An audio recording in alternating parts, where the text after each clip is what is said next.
Good morning. Morning.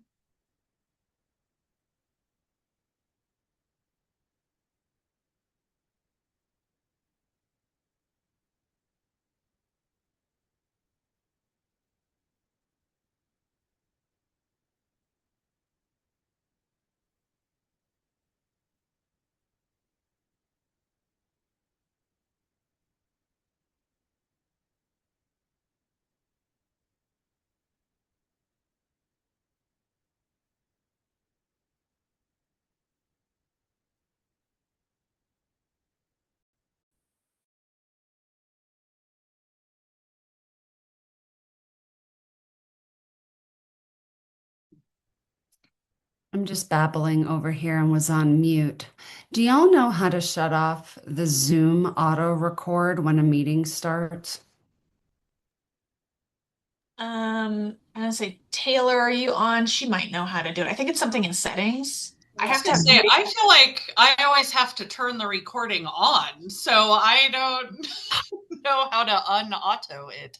Whenever I have a meeting that I start, if it's supposed to start at 9 a.m., which is what happened this morning, at 9 a.m., it automatically starts recording. And I went into my settings and followed what it told me in troubleshooting in Google. I thought I shut it off, but it did it again this morning. Anyway, That's so not a weird. big deal to shut it off, but it's just, I would rather not. If you don't want it to auto record, you have to go into edit the meeting. But if you just want to pause it until you're ready to record it, there's like a little pause button next to the recording at the top. Look at you. Fantastic. Taylor's my Otherwise, go-to in the for everything meeting, Zoom. you're saying, Taylor, in the meeting, when I set up a meeting, I can actually in there make it not record. Yep. It's gonna be, I'll have to look exactly at where it is, but it's one of the advanced options. When you click on advanced, there's like an auto record checkbox and you just unclick it. Look at that. Thank you so much. Yeah, of course. Be on the lookout. Okay, so aside from that, how's everybody? Hello.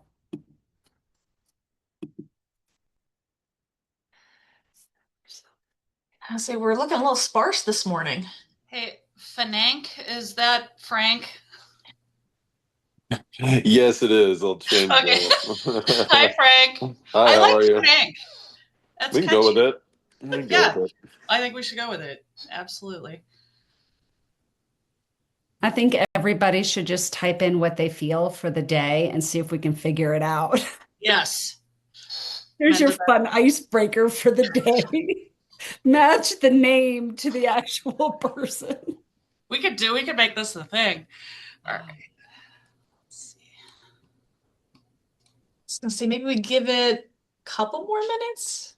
I feel like I'd we're give it missing a a few, little. just coasting into a holiday week. I know it gets a little iffy. Out of a holiday week. Yes. I'm so confused already. It's an ongoing joke at my office that I'll just like show up on days off or schedule meetings for I have lost the plot apparently.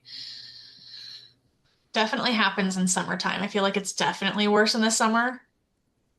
Yep. Yeah, My routine and my schedule has evaporated, so I don't know where I am in space time. yeah, Yep. yeah. Okay. It's That's the word. pretty decent group. Yeah. I'm gonna share. Got too many tabs open.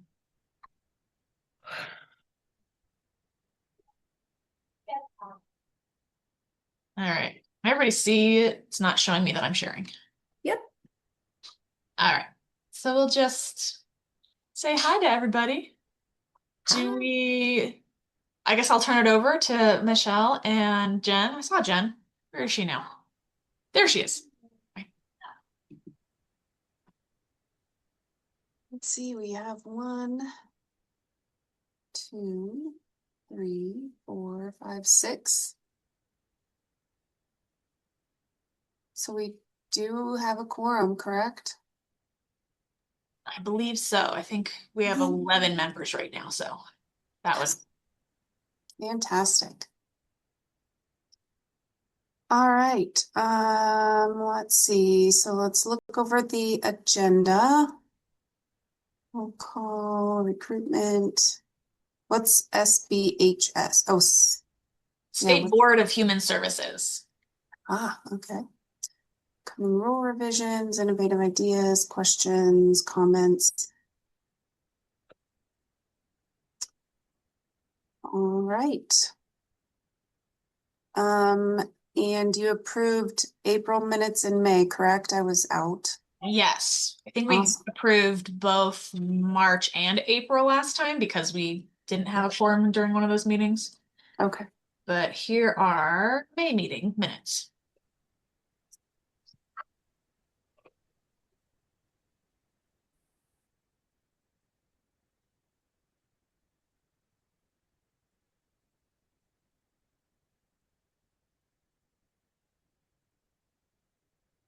Do we need to make a formal announcement that those meetings are recorded? Probably. All right. Formally done. Anybody need me to scroll up or scroll down? Or make bigger? No.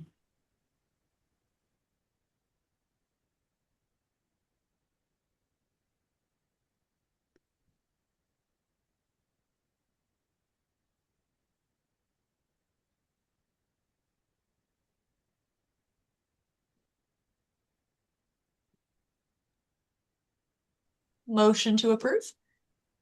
Full motion. I'll second. All Approved. Cool. All right.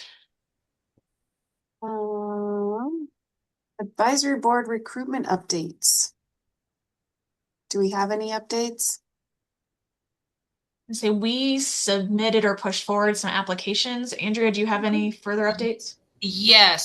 I believe the packet is now where it is supposed to be with Gov's office, I believe. I will confirm that now in the chat momentarily, but I think that has been submitted with the recommendations that the group put forward.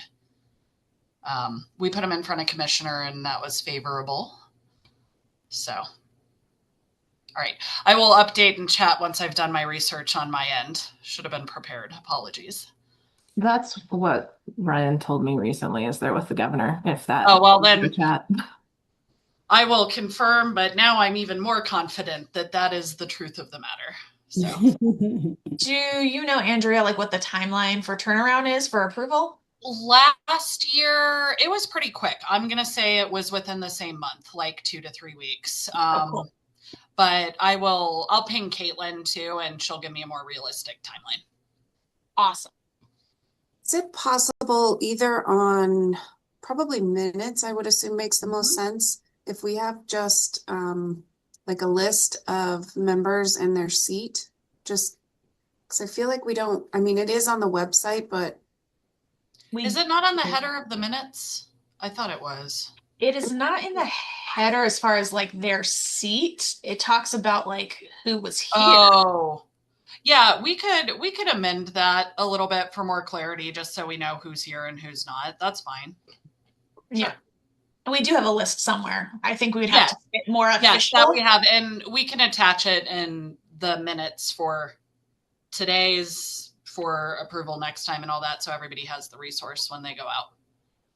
thank you. Mm-hmm.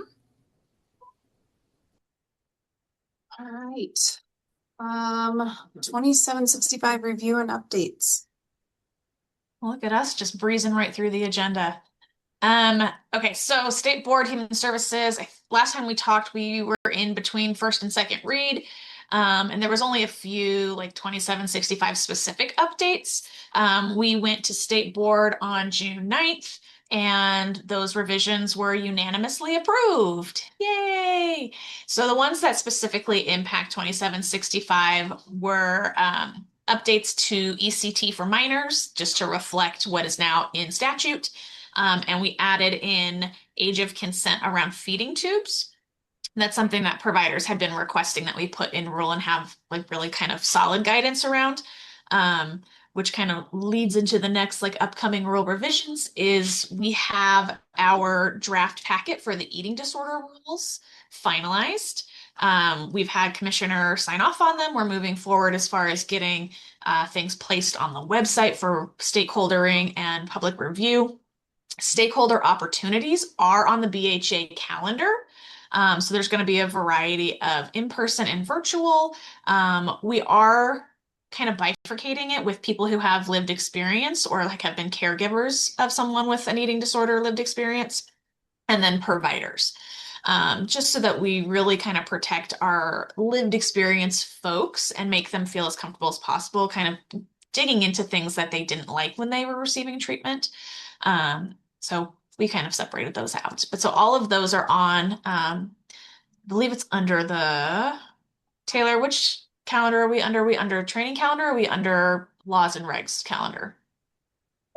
It's right now it's on the training calendar, but we want to get it uploaded to the boards and meetings too. Okay. So we're working on getting it everywhere. But yes, it is on the calendar. There are Zoom invites for the virtual. For providers, we'll have one at BHA offices. If you know folks with lived experience, we're going to be hosting a few of those in-person ones at Eating Disorder Foundation in Denver. And we're still working on ASAM 4th edition revisions, which will impact Chapter 11. Looking at that chapter this morning, as a matter of fact, to do some of those revisions. The plan for that one is really to make it a little more streamlined. There's some things that are like really duplicative, especially around seclusion and restraint. Pulling all of like the licensing designation or approval out of the individual chapters and putting them into a single like first chapter. So it applies to all types of licenses, designations, endorsement types, as part of that streamlining process. There isn't anything that's significant, is what I would say, in that chapter right now, as far as new rules. There's some clarifying rules, but all of those will be, once they're approved and the draft is complete, will be available for stakeholder engagement and feedback. And any concerns we will address later this year. Beautiful.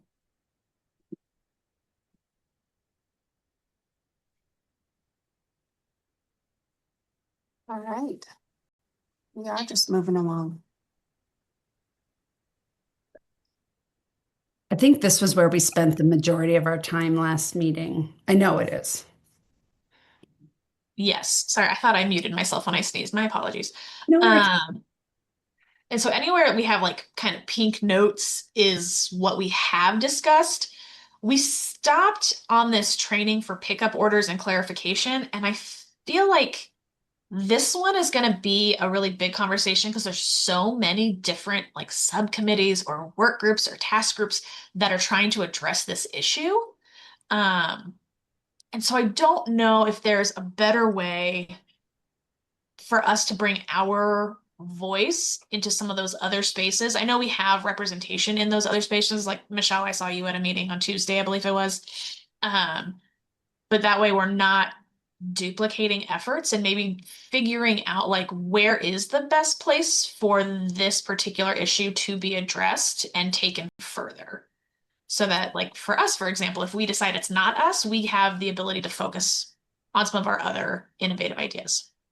And Jessica, it may even be a statement as simple as what you just said. We might write in our report that we acknowledge this is being discussed in around many tables, and that we just want to be part of whatever solution or conversation for solution is decided on, and then to help with what we see as the potential training to disseminate information. So maybe it's, I don't know, maybe it's less, and I want to know what others think. Maybe it's less about a strategy or a solution proposed than it is just support and acknowledgement. There's a lot happening around a lot of tables, and we are involved in the majority of them, and will collectively with others come to solutions, but just want to support it as best possible. I don't know if we do that or if we actually do try to say, here's our 2 cents of what we think and get really nitty gritty in our detail of what we think. For sure. Frank? Hi there, Frank Cornelia with CBHC, public participant for this meeting. On this one, agree again with what Michelle's saying. I think it's just being specific about what is needing to be accomplished or what the outcome is. So if it's a legislative change that's likely, something around training, if that needs to be included in a legislative proposal, maybe that's like, okay, that recommendation goes to BHDCJS. If it's regulatory, if it's just communication, leveling up communities across the state, maybe that stays with Mental Health Advisory Board. So just trying to think about the different functions of the groups that way. So For sure. Go ahead, Samantha. Just being part of many of the groups that are talking about this, I hear, I feel like there are a lot of conversations happening about like crisis transport. And I feel like there are some conversations happening about secure transport when people are engaged in the criminal justice system. But I really feel like this space is the space that is most discussing like how all of that and all of any potential like legal changes around it would relate to like the M0.5 world. And I want to make sure that the important expertise around that doesn't get lost in other conversations, depending on how loud this group decides their voice should be in those conversations. Does that make sense?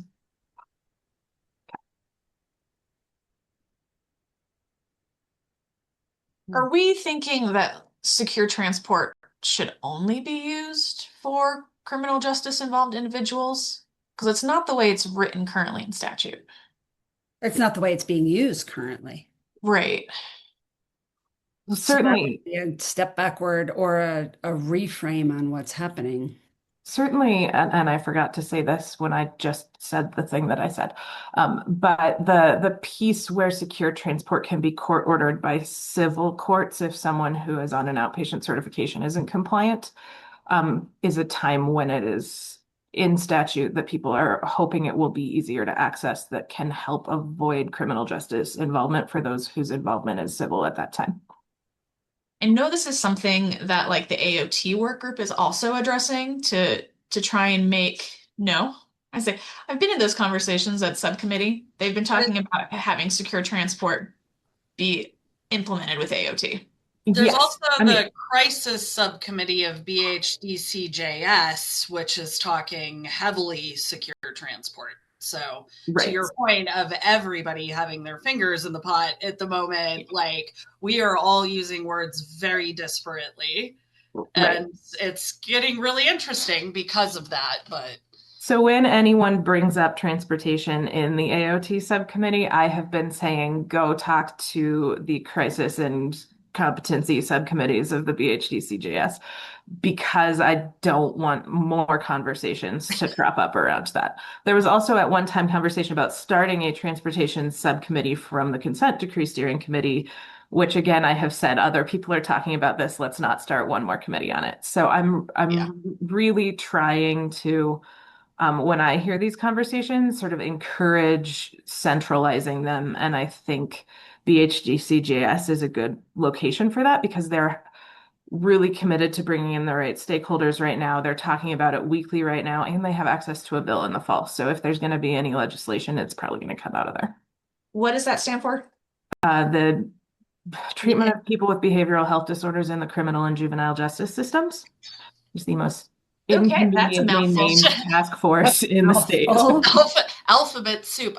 Sam, and I'm sorry, I can't remember from the last consent decree when they were talking about making the secure transport subcommittee, but then we rolled that topic into the AOT subcommittee of the consent decree, not BHDCJS. I think that's why, like, the AOT subcommittee. Okay. Yeah. Oh, there's a lot.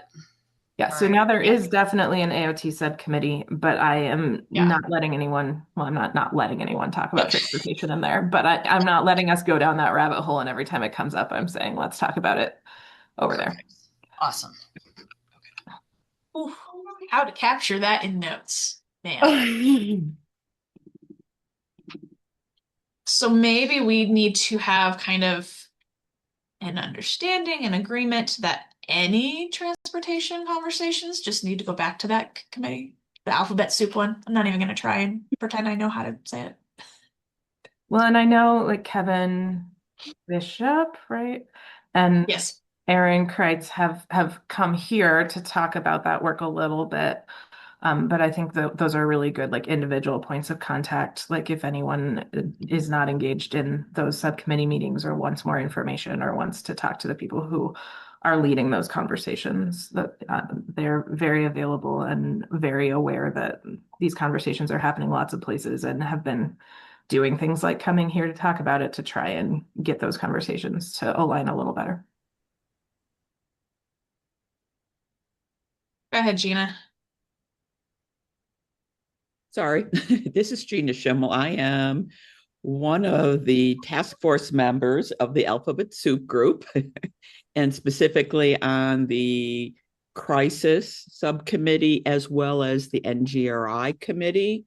So if you have questions, one of the things that I would, from myself personally, I am a defense attorney representative on that task force. Is your group to, I think there is I don't want to say an impasse, but a major barrier right now regarding the transportation and regarding the immunity, where sheriff's departments, in a large part, want it totally removed, that they find it difficult to have partial immunity for certain things and not for others. So I don't know if your group is wanting to tackle that particular issue to weigh in, because our last discussion the other day was what is the appetite for legislators? And I think legislators will potentially look to your group to say, is this an insurmountable problem? Do we have to just let it as it is and we'll always fight with it? Or should we be looking at lifting immunity or giving partial immunity? I think that's the issues. I can give you some input from me personally, from a criminal defense attorney. I think there is, so I'm not talking on behalf of the task force or the subcommittee with this next comment, is I think there is a lack of understanding or forgetting, potentially, of why the immunity was taken away during that era. And I think it was across the country with the number of deaths that occurred for individuals with behavioral health issues, specifically mental health issues that went awry, and people who were disproportionately affected in certain races. I think when we talk about partially giving immunity, there is a big difference between somebody allowing force being used when they have gone through some type of legal process, and court orders, versus somebody who is just, for lack of better words, approached and or targeted on the street.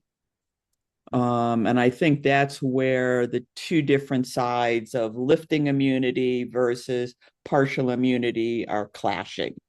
And I don't know if that muddies the water more, or if you have more questions or clarifications regarding what I said.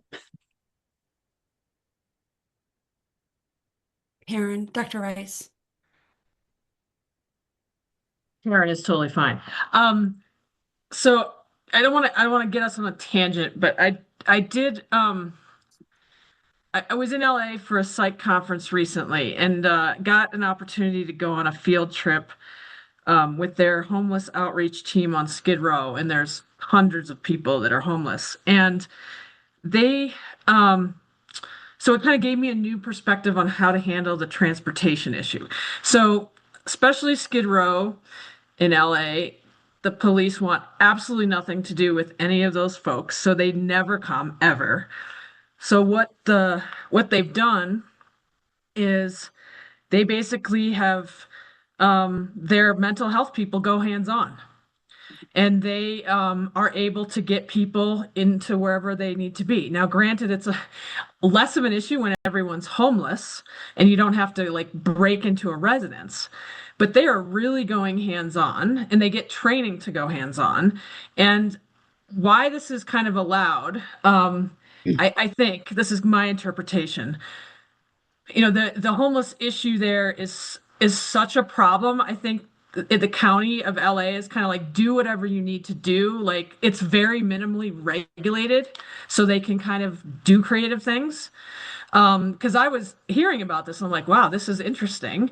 And like, how do you get away with doing this? And their regs are very different. Let me just say that. So LA County has adopted their regs, but it just brought to my head the idea that do we really need to rely on law enforcement to do this? Could we be doing more, to lack of a better word, aggressive intervention? And I think they actually have had hundreds of transports with like 7 minimal injuries to staff. Like, it's gone very, very well. And I almost wonder, of course, there's questions like, this is really risky to put staff in these positions. And, there is even patients that had like a knife on them, and all these things that you have to consider. But I just wonder, how much different people respond when they're being kind of even forcefully approached, but it's not law enforcement. So this, it just kind of blew my mind as to like, we are basically, all of our conversations to date have really focused on how can we partner with police to do this stuff? And I'm just wondering, are there ways for us to just deal with it on our own that are more hands-on? And then we wouldn't even have to, rely on the police to this level. And maybe there are some that are so extreme that, if they have a weapon or something, that's when you would absolutely need to get the police involved. But, for the most part, they said they knew these patients before they went with a hands-on intervention. They still do it on patients they don't know, but, they already had a good rapport with these folks. So it just went so much smoother. And I wonder just how, when I was thinking about all the possible things that could go wrong, just realizing how much differently the patient would maybe experience the whole situation if it wasn't law enforcement. So I just wanted to bring that to this group because it is so different than kind of what we're talking about in Colorado.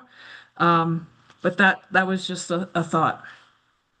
No, historically, I don't believe they do it anymore, but back when Willpower was MHCD, their case managers would go, to the river and get their patients to go to their appointments because they didn't have access to reach them via phone or know where they were.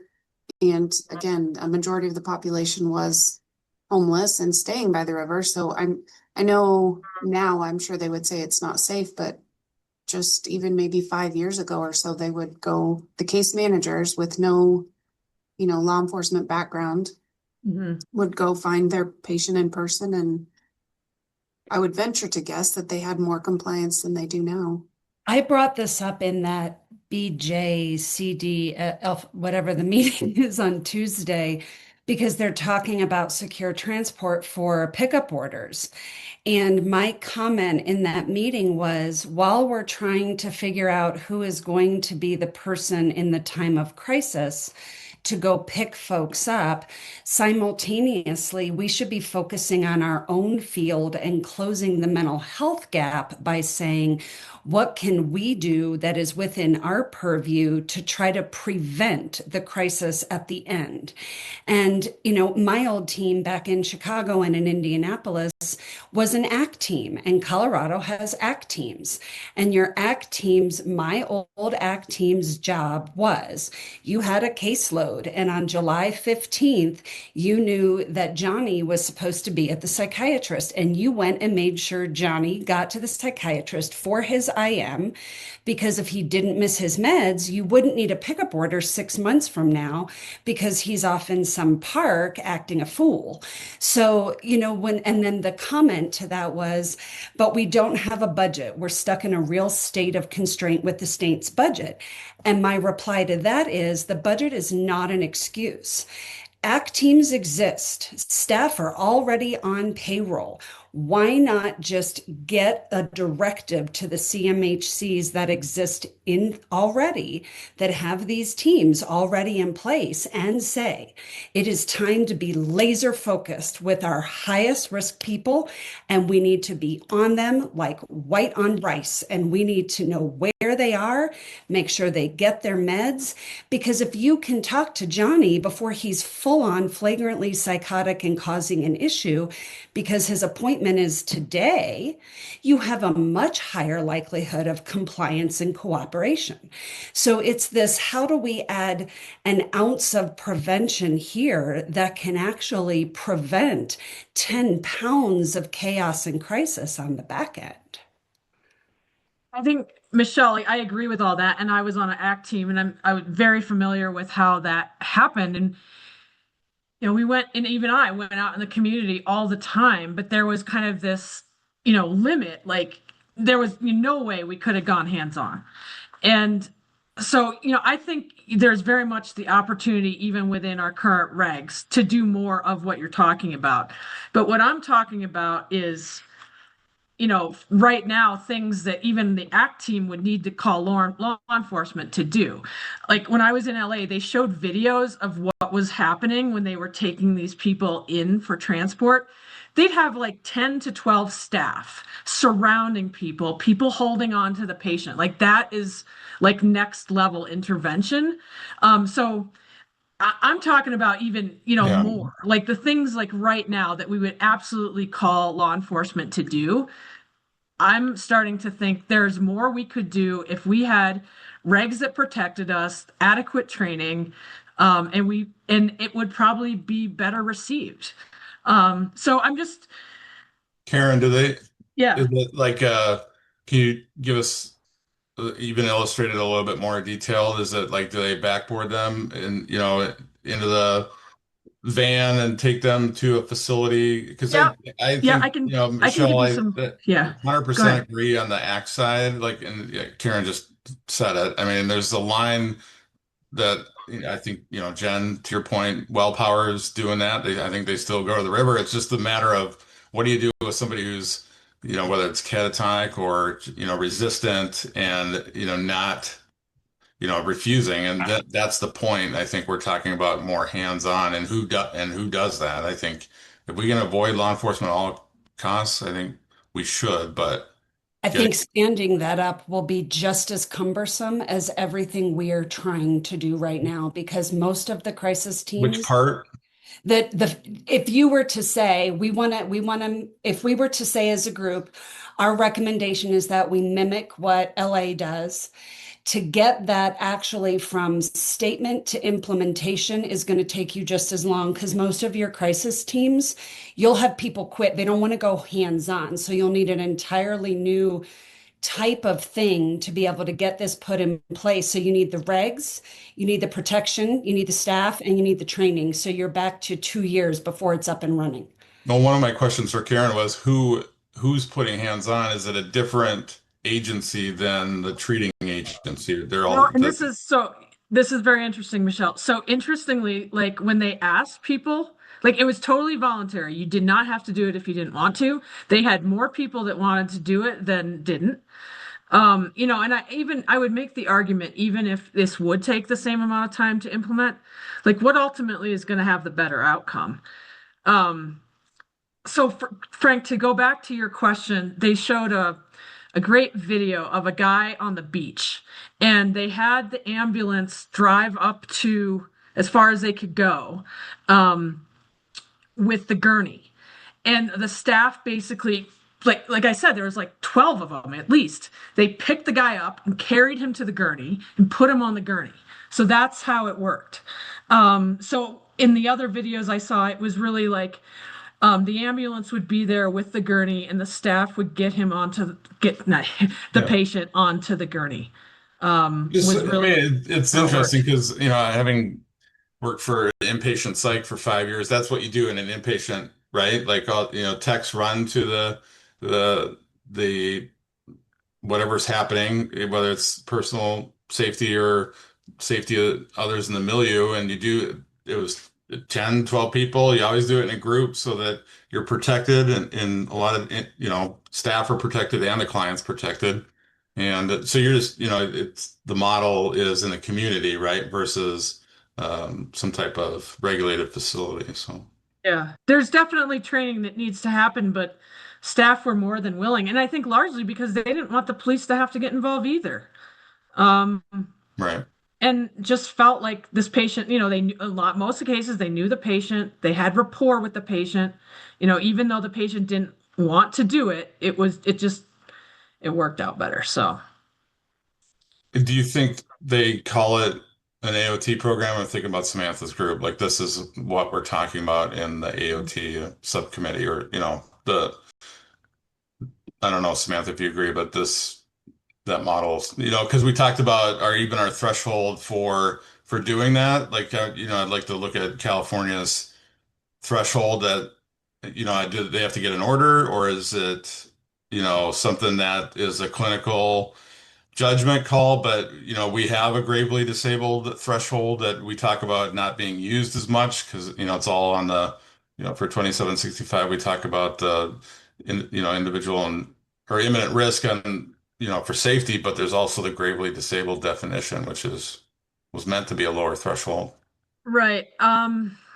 We didn't talk specifically about that, but my sense was, there weren't like, okay, we got to get an order from the court. There was something that was established That authorizes. that the Colorado, clinic, yeah. Colorado and California are the same. So I can sign an M1 in the field and 100% your rights are gone and you are coming with me. California is the same way.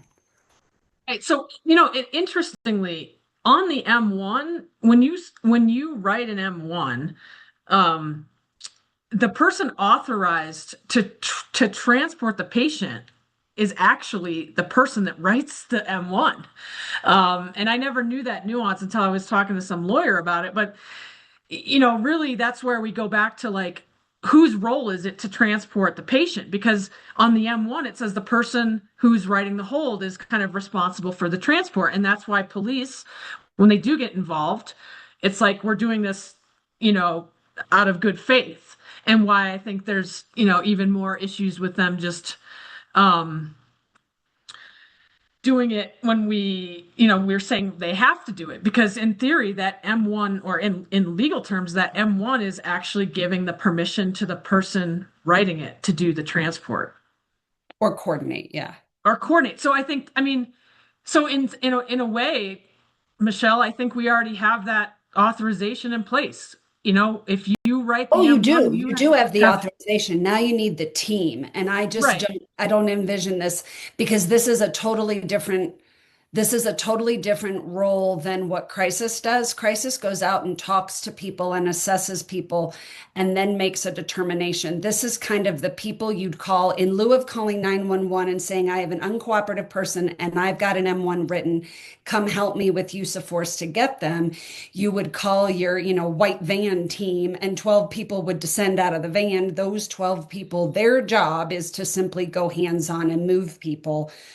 I see them as different types of people, but maybe they could be the same. Yeah, well, potentially. Michelle, sorry guys. I was thinking about ahead. this the same way, because it's funny right now is, Michelle, this because you've come to our new hospital, but our crisis team is based out of our basement of our new Precourt Healing Center, so our inpatient hospital. And I was thinking the same thing, Frank, is like, okay, this is very similar to a tech role that's going to do a restraint and come and, manage some aggressive patient behavior. But I think that the difference and why it's a different team, right, is when someone comes into the inpatient hospital, you know for sure that they don't have anything on them.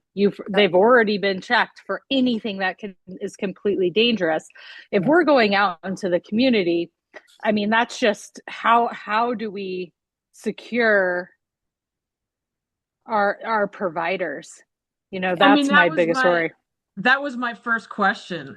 Yeah. And I mean, I wasn't necessarily satisfied with the answer, but they were like, we know these patients. And then it's like, well, what do you really know? And what if That's you sad, don't know the though, to be patients? honest. What's that? That's really sad as an answer, though, because when you train about crisis avoidance and de-escalation, the number one thing where you end up getting hurt the most is when you become complacent because you think you know this person. Yeah. So it's definitely, I didn't have time to dig into it because I was just one of many in a group. But I want to, there's a lot I still would need to learn about this and a lot of things that would concern me. But it is a way to move away from just, is law enforcement the only option we have to deal with these problems? Or could we be doing a lot more? And maybe not everything, but just a lot more than what we're currently doing in terms of just going hands-on. And I know the team that trains them out there from LA County. I worked with them in the state of Washington. I can reach out to them and ask them some questions too. Yeah, that would be great.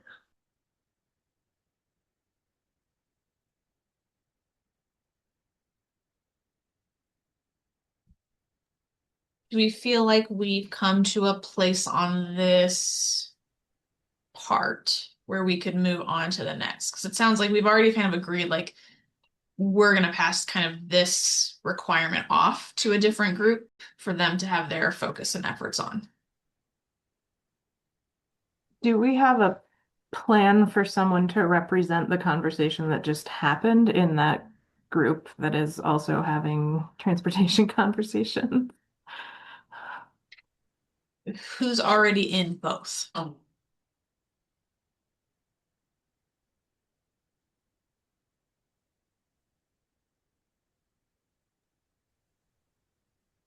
Don't speak for everybody, Michelle's attending both. I say, don't everybody volunteer at once. I mean, I'm in both, but I feel like I'm still processing everything I just heard. So if anyone who is feeling like very engaged in that conversation will be there next Wednesday, I would rather get to listen again than try and repeat. Michelle, did you hear the ask? I did not hear the ask, sorry. Say, Samantha, if you want to repeat. Will you be in the subcommittee group next Wednesday that is also having transportation conversations? And would you be willing to try and summarize the conversation that this group just had to make sure that those perspectives are heard in that group? Sure.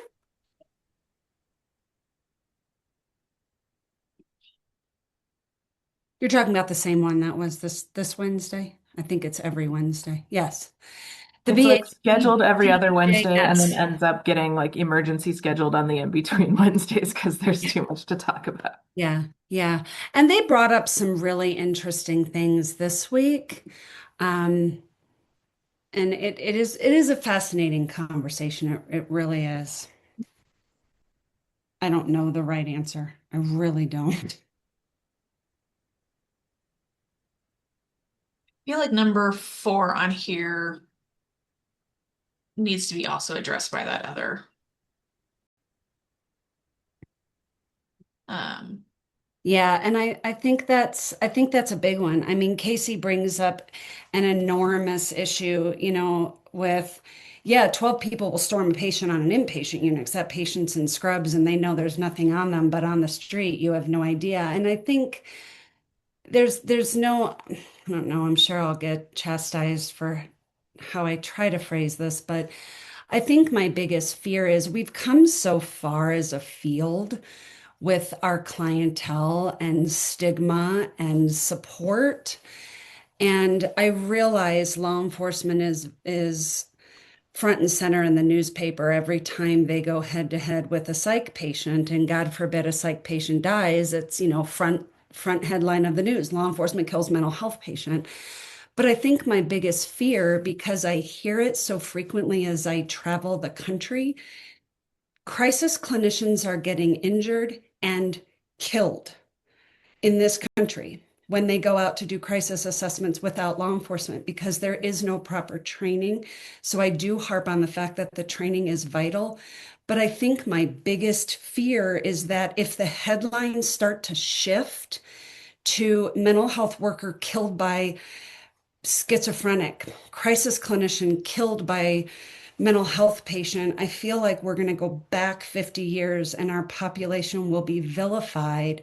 And I don't want that. We've come so far and it's not their fault, which is why I go back to, rather than trying to storm them in a time of crisis, where is the preventative piece, if at all possible?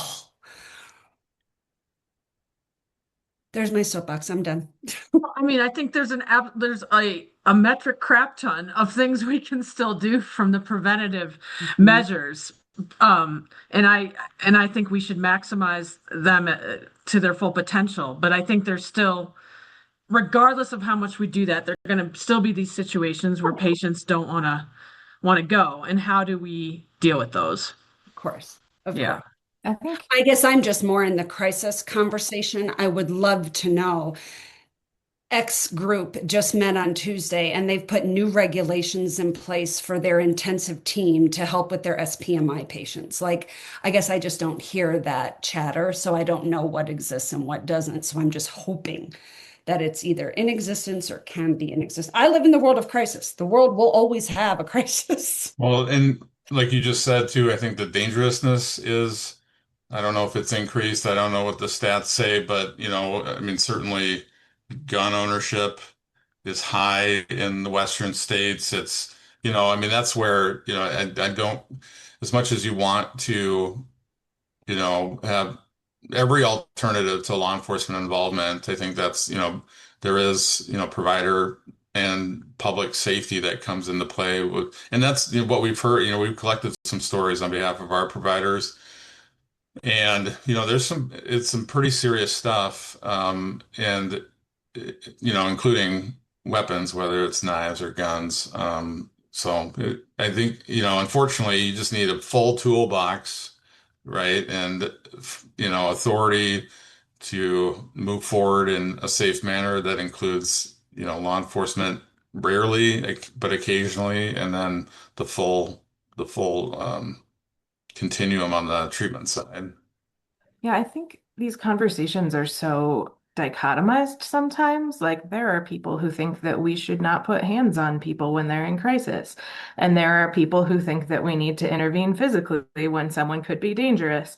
And that's not really the reality that we see the most effective work done under, right? Like it needs to, I think the two philosophies are actually no physical intervention until it's absolutely clinically necessary versus physical intervention as the first approach, which is different than yes or no, right? And that balance, I think, is something that in inpatient settings we've been working to achieve by training for all of the ways to de-escalate without physical intervention, and also how to physically intervene when that is the only option.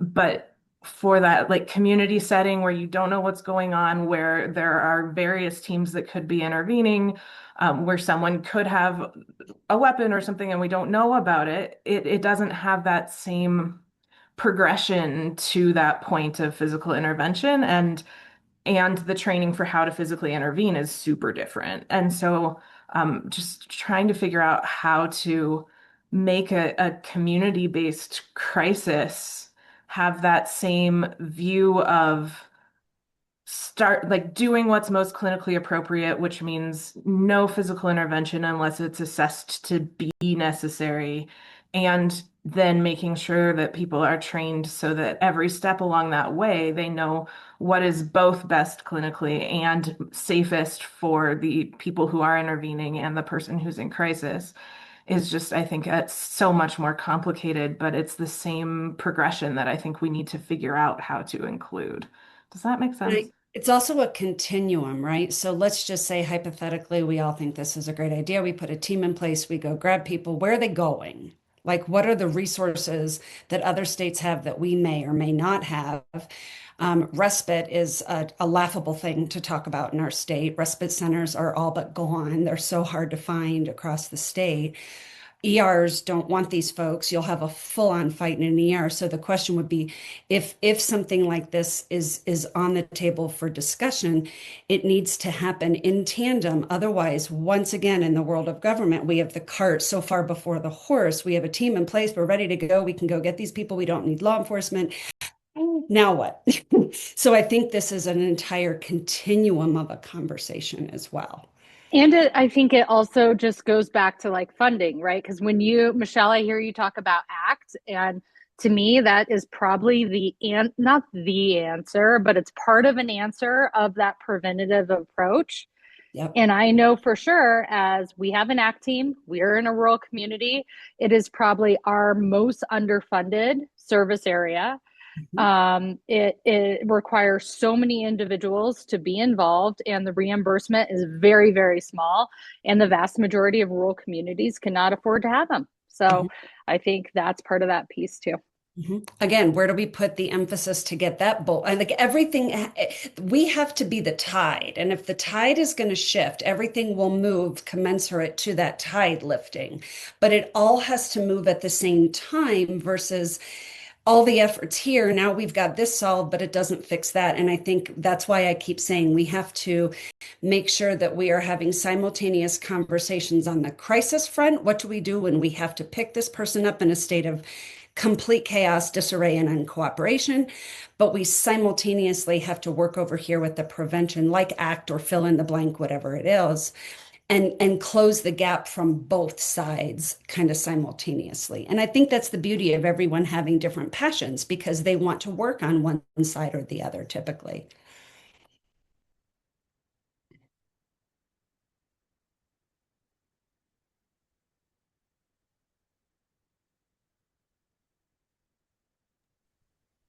Any other final thoughts on these points?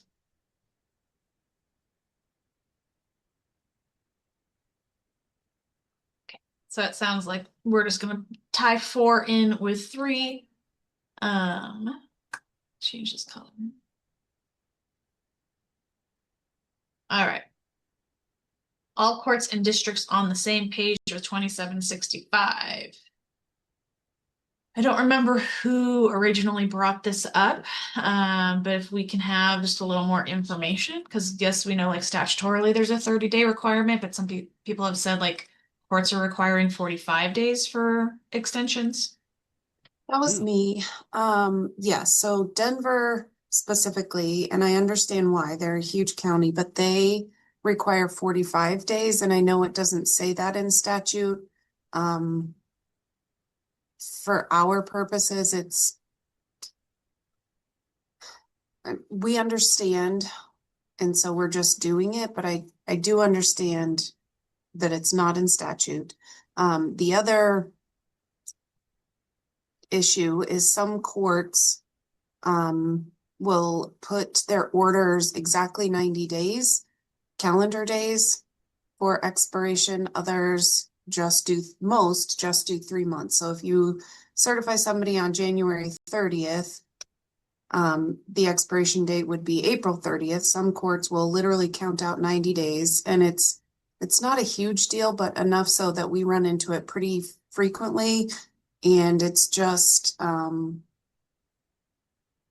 don't know, with all the changes, we just want to make sure we're abiding by the correct dates, and it would be much simpler if all counties did the same thing. And we don't have Judge Lath here to like give us kind of more information, but do we know why Denver is requiring 45 days? Is this a capacity issue, a volume issue? I would assume so. They implemented that, gosh, I don't know, it's been several years. I would say 3 to 5 years ago. And then the other sort of minute detail is like some courts will issue orders. If somebody's certified January 30th, so the certification expires April 30th, but they do meds in between there. So let's say they petition for meds February 30th, then the court will order the expiration to be May 30th versus the 30 days with the cert. Interesting.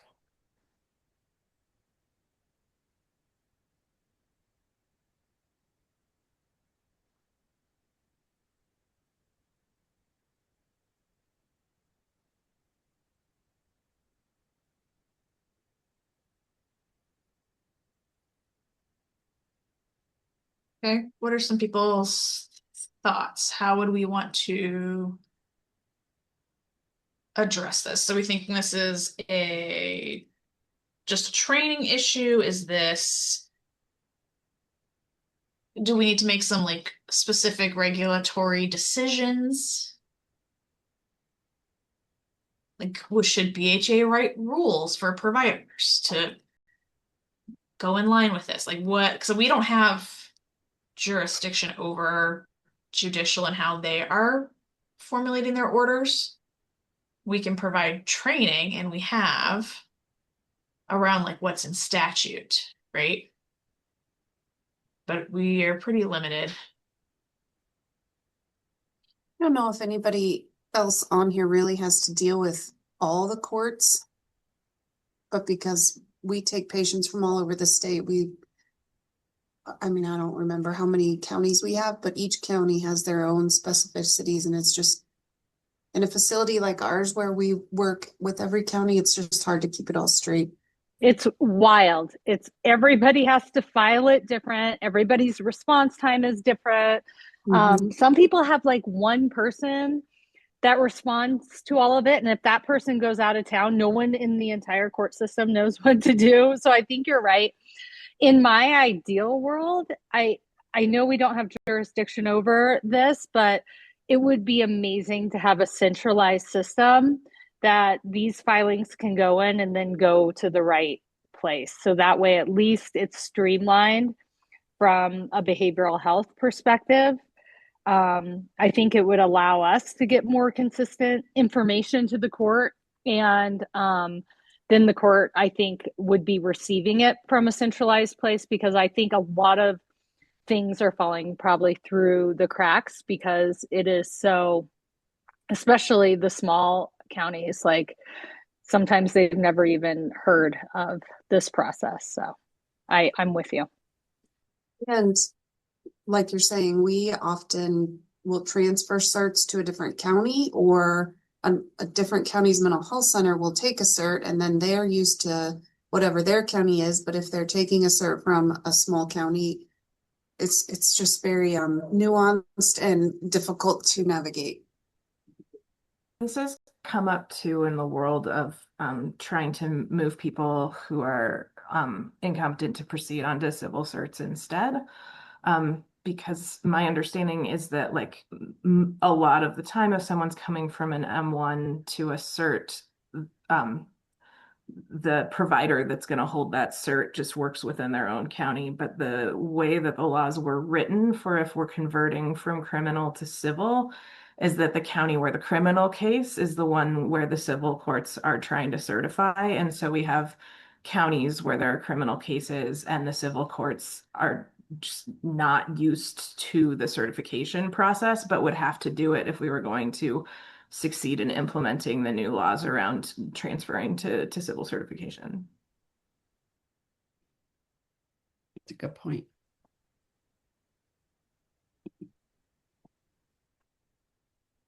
I think Gina and then Taylor. Hi, this is Gina. So this is my legal hat on.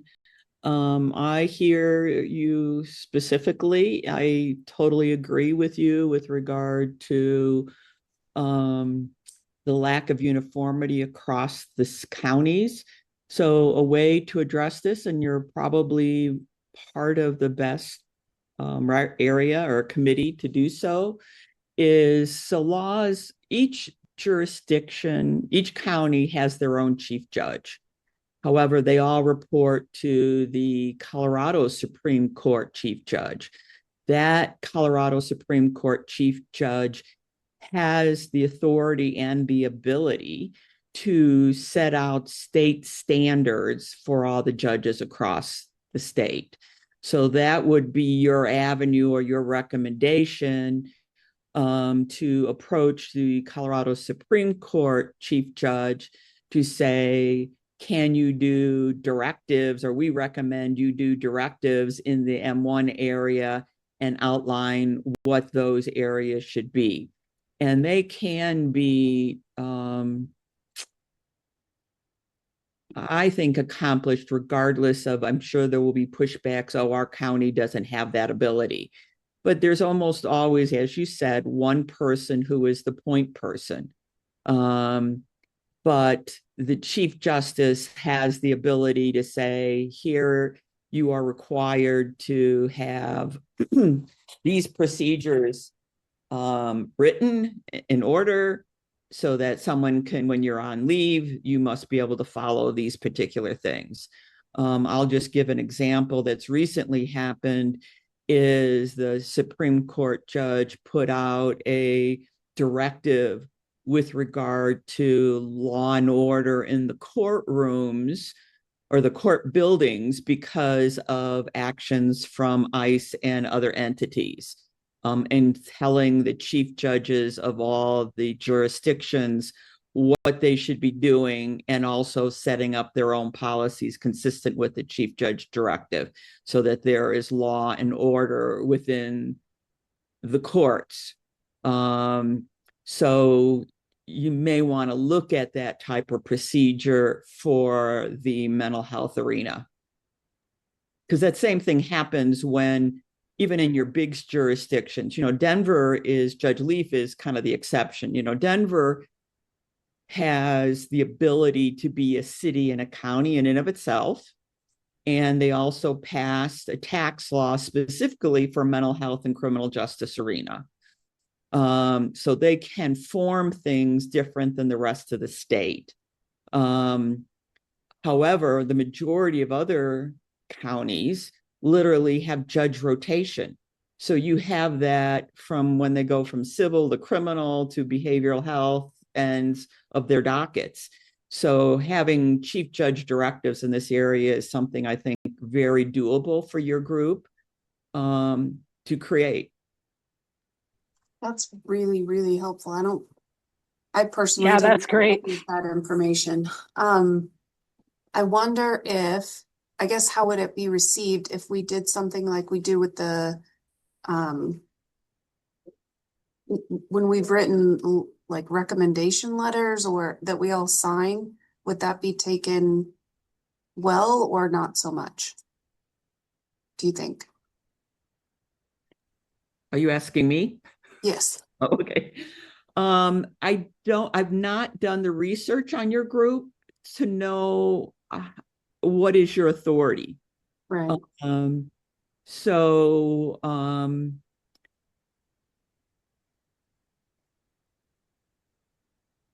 mean, maybe like, I don't know the answer to that. Maybe if we proposed it as the advisory board and then maybe got BHA 2765 backing or something, or like co-authored some sort of letter of preference or something like that.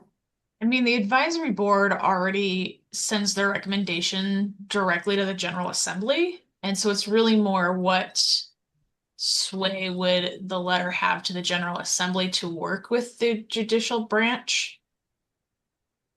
Because we're talking about two different branches right now, and that's, I'm sure there's some somebody who's much more politically savvy than I would have to kind of navigate those conversations and figure out like how could we make something like this happen? And what's the benefit to this, right? Like that, we have to frame it as like there's a very significant benefit here. So one person you may want to reach out to, and you can tell her I sicked you on her, is Amanda Myers. And Amanda Myers has crossed many different arenas in the court system. So she started as I don't know if she actually started as a probation officer, but she was very much involved in a lot of the problem solving courts and ran the problem solving, and then became the director over the problem solving courts. And then she is now with state court judicial. So she is very much involved in the competency issues and finding placements and things like that. So there is a big movement to have competency courts as a specialty, meaning to divert them. So as opposed to restoration and putting them through the criminal justice system and going into the civil side, which is also part of our task force subcommittee with the long name issue, is how do you breach that gap between civil and criminal and the handoffs? And I think this is one of those obstacles. So I think this is a really good area for you to focus on. And potentially Amanda knows I would put money on it. She knows the proper way for your group to be able to accomplish that. Just because she has been on both sides of the fence, I'll just put it that way. Is this the same Amanda Myers that used to work for court services with CDHS? Yes. Ah, okay. I know her well.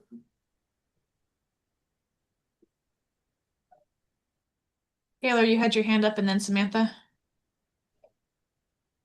Yeah, I think mine would be maybe an idea like under Gina's, if that can't go through or doesn't go through, or we have any issues. There's a possibility for us to also get state court administrator's office, like their training individuals or just the individuals that are running with like kind of the mental health side into some of these meetings to hear the ideas and needs, and maybe even try to create a bench card with them or a process that they can send out to all of the courts so that they at least have a process guideline that we're talking about that kind of meets our needs, meets the provider's needs. It just wouldn't be that like extra step. And I think Gina's idea is great if we can get that. So that would be definitely above SCAO. But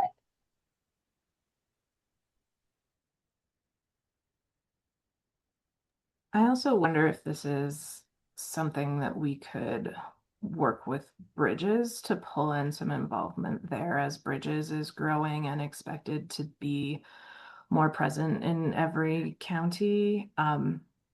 I think they're more often pulled in on the criminal side, but it would be great if those Bridges liaisons were well trained on like 2765 and how to work with and support and advise the civil courts that are doing those certifications as well.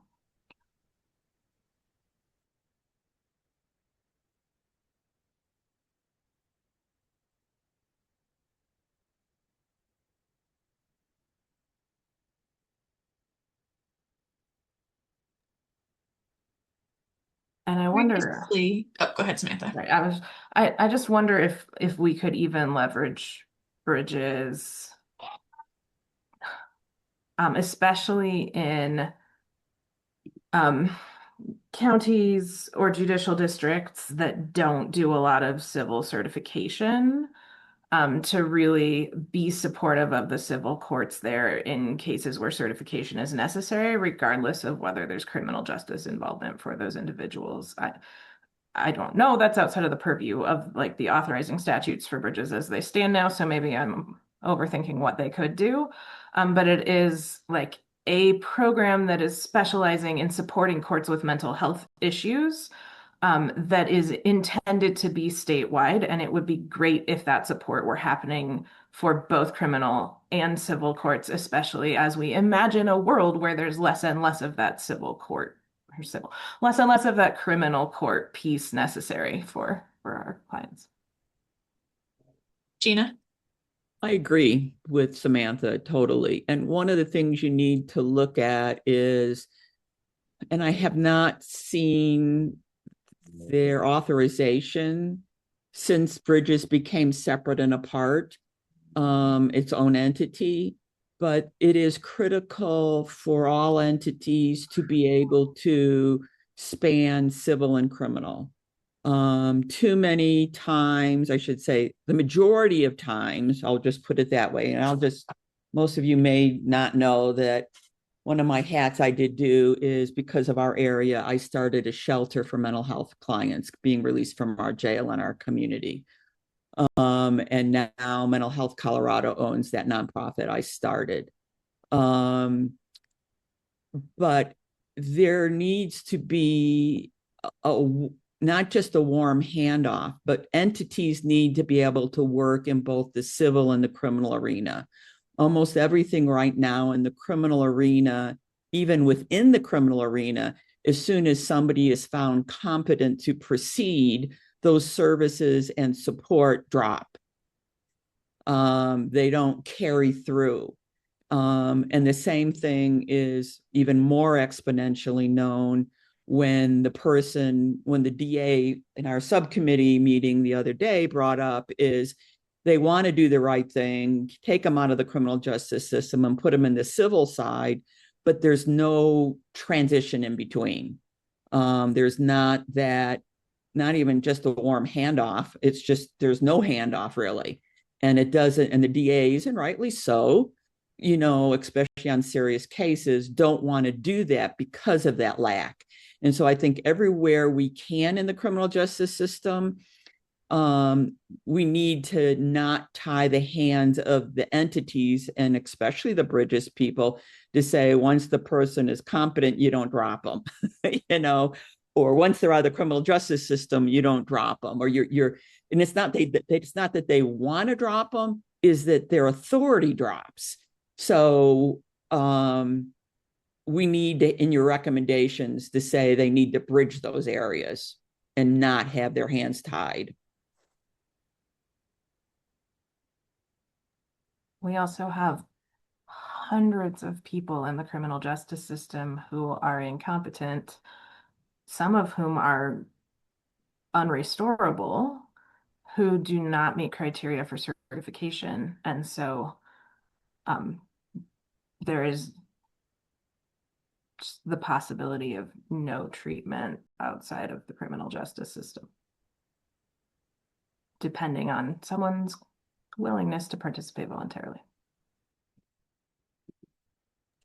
Totally agree, and hence the reluctance for prosecutors to take them out of the criminal justice system. Hence, we keep that revolving door of the criminal justice system as our default mental health system in our state. Or the flip side of that, prosecutors who think that a civil certification is like the same thing as jail, right? Like, well, we can lock someone up in the civil side instead of the criminal side, which is not at all the case. But that lack of understanding tends to work like dramatically, like one way or the other. Like either there's no possibility of treatment if someone doesn't want to be treated and doesn't meet certification criteria, or there's people thinking that people are going to be just like certified for the rest of their lives, which is not how certification works.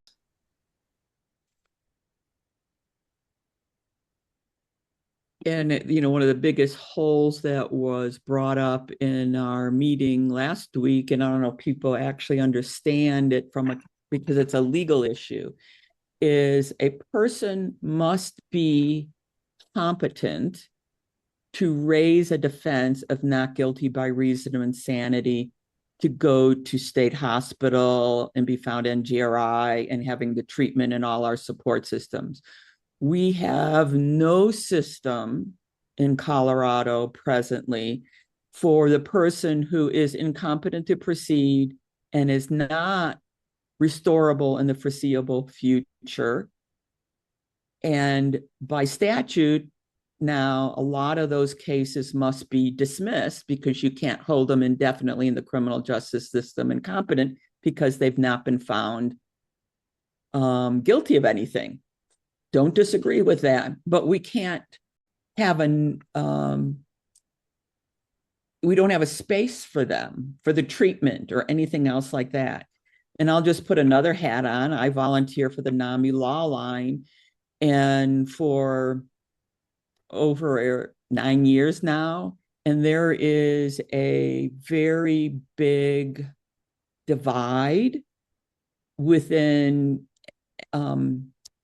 people with lived experience who do not want to be told what medications to take, forced, anything else like that. And I don't mean to be crass or anything like that. You have the right to be mentally ill and living on the street and not forced to that far extent. I think that we have tried over my last 30 years of my career to change our definition of an M1 hold, and have been unsuccessful.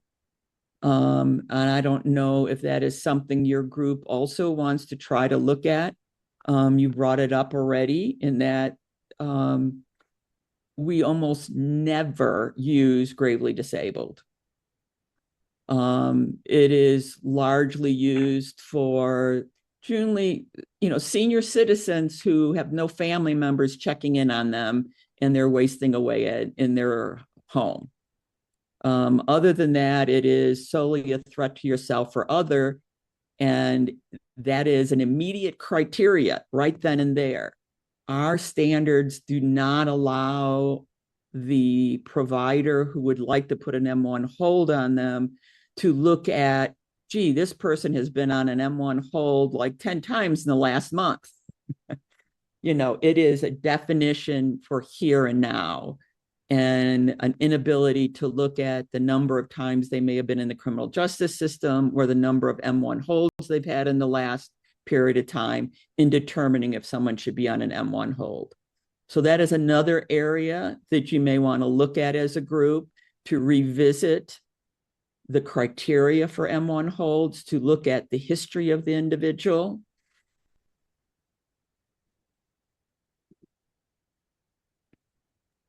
Which may address this big gap between the permanently incompetent individuals who continue to come back in the system over and over again because they're incompetent to proceed and they're not getting treatment.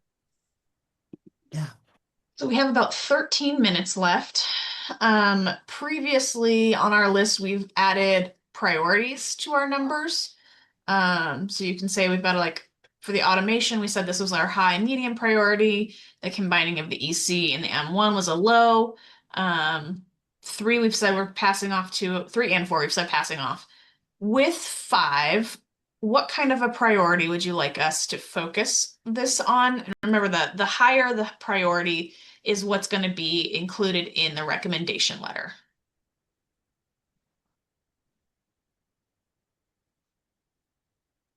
Is it possible to make it smaller just so we can see which one is which number?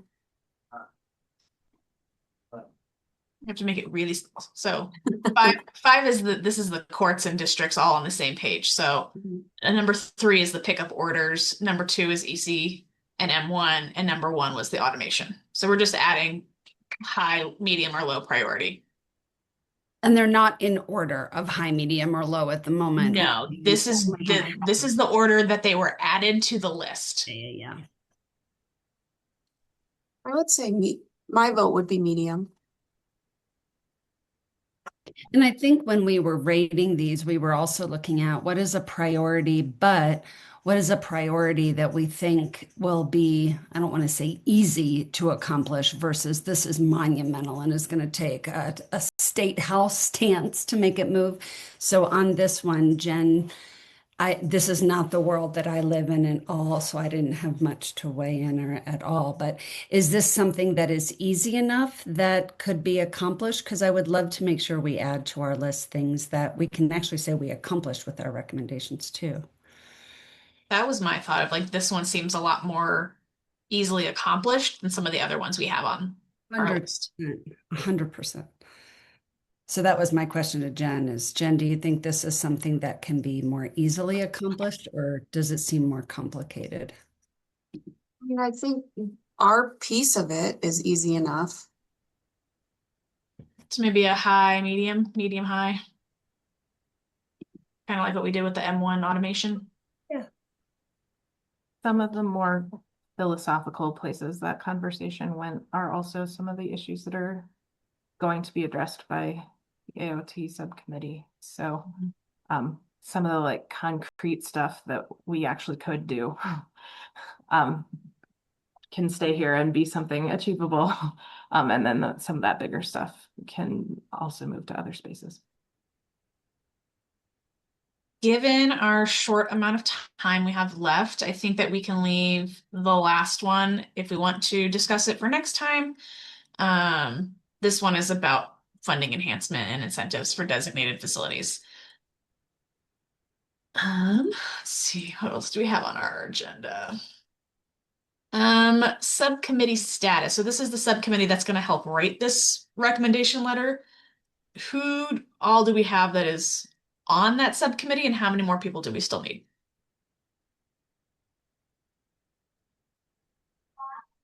I said I would be on it. I don't know who else submitted their things.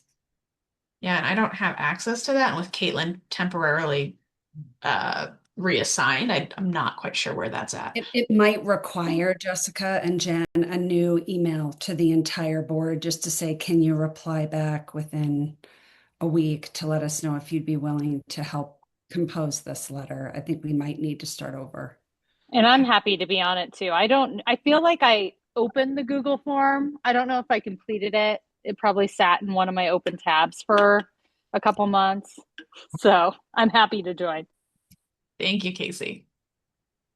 Haven't seen any 2765 questions in that questionnaire. Anybody have questions for the council?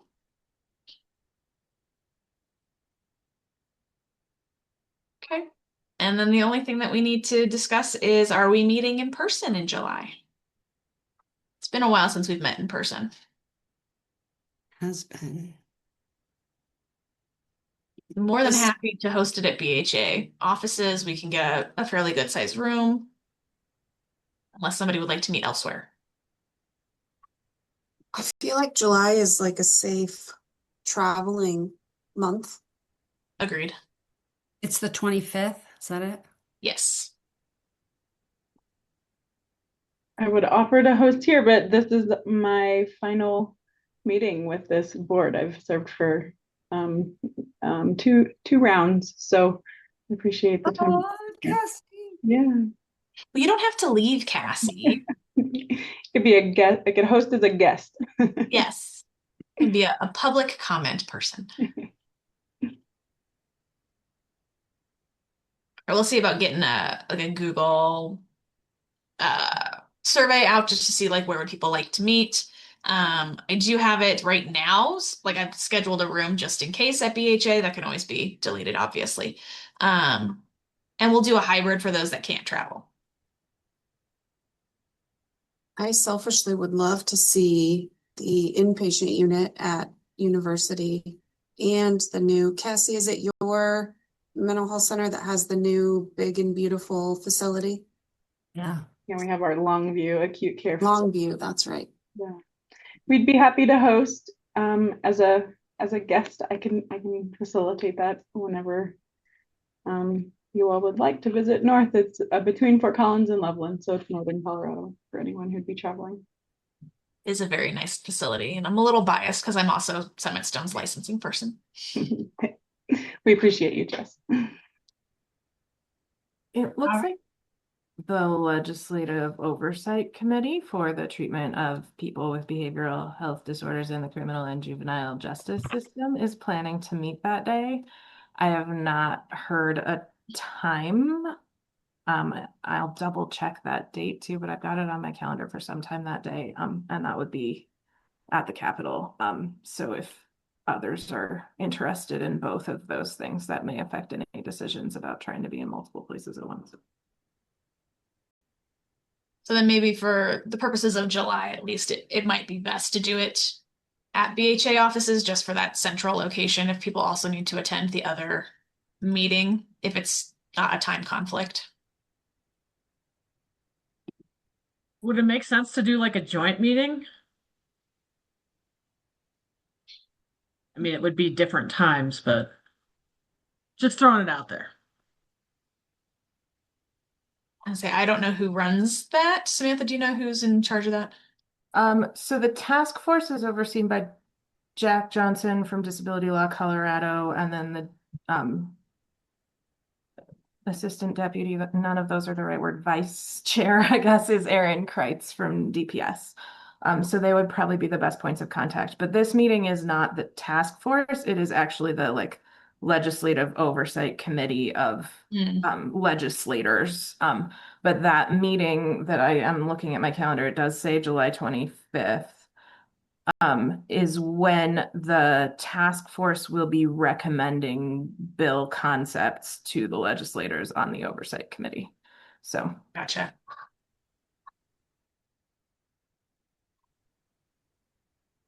Well, let's call it a TBD and keep an eye on your emails and we'll figure that piece out. but I would recommend like emailing both Jack and Erin at the same time if that needs to be a conversation. Yeah. Okay. I also wanted to put a bug in folks' ear. Definitely for selfish reasons, I wonder if it's even feasible to move this to a different day of the week, just because I know Fridays are hard to get a lot of people to attend. I know in the spring, I have a lot of Fridays that I have kids stuff. So I don't know, not to be discussed now, but maybe if we want to put that up for discussion next month. Yeah, we could do that. And I would definitely want like Ryan or somebody from the policy team that kind of is in charge of all this oversight to be part of that conversation. Sure. All right. I'm gonna give everybody 3 minutes of their day back. Have a good weekend. Thanks, everybody. Bye.